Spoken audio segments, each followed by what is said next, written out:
Bonjour à tous. J'aimerais dénoncer un évangile totalement erroné qui est de l'actualité dans ces temps de la fin. L'évangile qu'on appelle l'évangile de la prospérité. Où c'est qu'on dit, si vous venez à Jésus, vous aurez le bonheur. Vous aurez des biens, vous aurez de l'argent. L'évangile de la prospérité qui est une fausse évangile et qui est totalement un évangile erroné. Ce n'est pas l'évangile de la Bible, non, loin de là. L'évangile que je prêche, l'évangile de la Sainte Bible, des Saintes Écritures, nous dit totalement tout le contraire. Ça ne concorde pas avec cet évangile, l'évangile de la Bible. Laissez-moi vous dire une chose qui est très importante. Un chrétien, et être chrétien, ce n'est pas un long fleuve tranquille.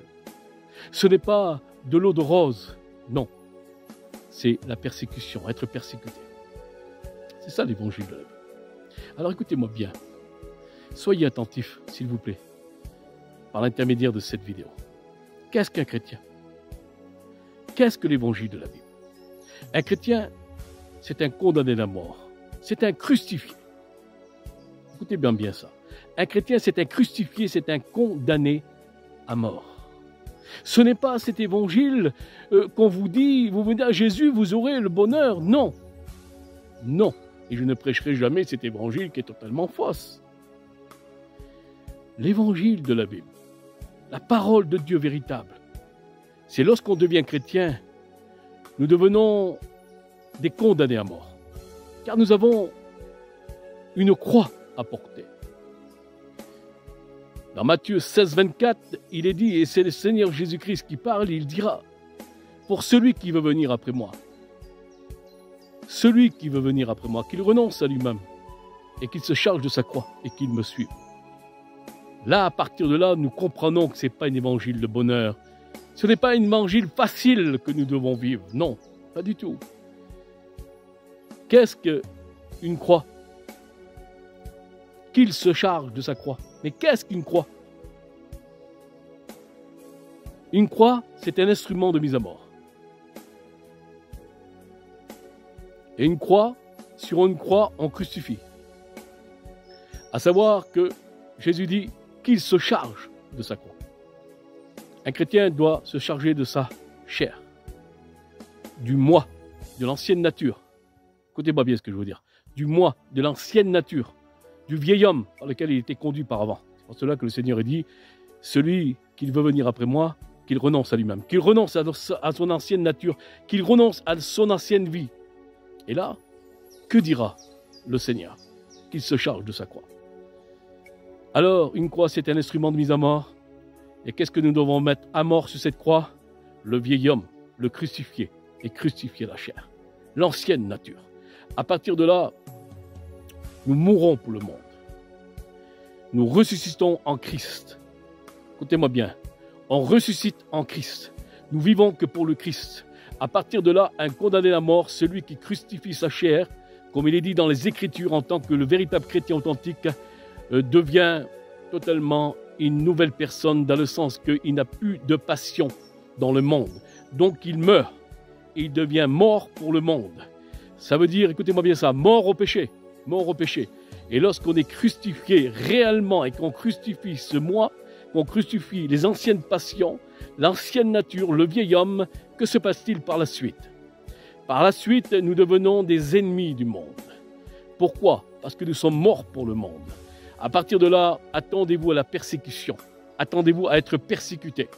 Parce que celui qui a réellement crucifié le moi, celui qui a réellement crucifié le vieil homme, alors il devient un persécuté. Un persécuté. Écoutez-moi bien, c'est ce que je vous dis. Un persécuté. Et tout est là. Et ça, c'est l'évangile de la Bible. Ça, c'est l'évangile de la Bible.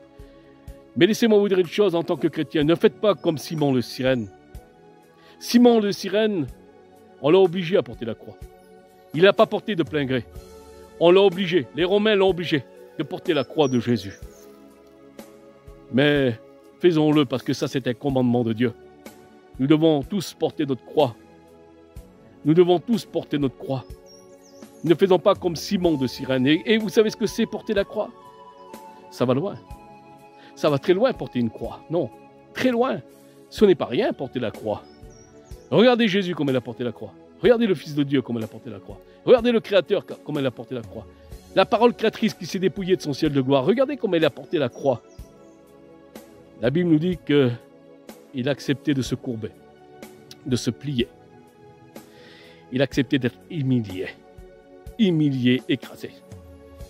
Et il y a des chrétiens qui font semblant de porter cette croix, mais qui ont toujours cet orgueil en eux et qui n'ont pas écrasé le moi.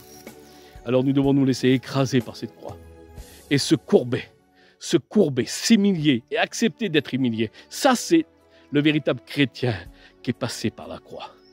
À partir de là, totalement changement, transformation totale, instrument dans les mains de Dieu. Et le diable, il en a horreur des hommes comme cela, des femmes comme cela. À partir de là, qu'est-ce qui se passe? Eh bien, la persécution arrive. Jésus dira, si le monde m'a haï, il vous haïra vous aussi. À savoir que nous sommes haïs à partir que nous sommes morts pour le monde. À partir de là, nous sommes haïs. Lorsque nous sommes morts pour le monde, morts au péché, on est haïs. Et on peut être aussi haï par des religieux. Parce qu'un religieux fait semblant de porter la croix. Un religieux, c'est un faux crucifié. Non, il n'a pas crucifié le vieil homme, un religieux. Donc, il risquerait de se faire persécuter par même des religieux. À savoir l'importance. Et tout est là.